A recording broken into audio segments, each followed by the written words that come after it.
নবদ্বীপে কিছু কিছু জায়গাতেই পিতলের মূর্তি খুব ভালো পাওয়া যায়। যদিও নবদ্বীপে পিতলের মূর্তি বিভিন্ন জায়গায় বিখ্যাত, অনেকেই বলে যে নবদ্বীপের পিতলের মূর্তি খুবই ভালো কোয়ালিটির হয়। তো এই দোকানটি হচ্ছে পোড়ামাতালায়, ভেতরের দিকে রয়েছে, বউবাজারের কাছাকাছি, সমাজবাড়ির কাছাকাছিতে।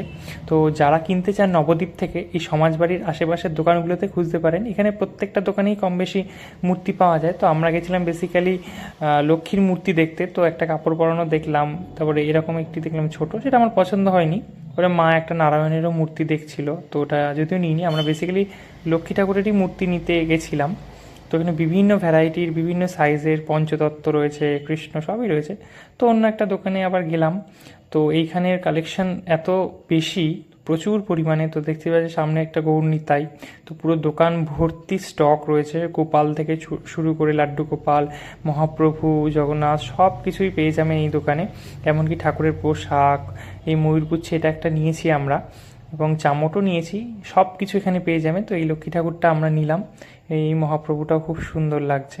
তো কেমন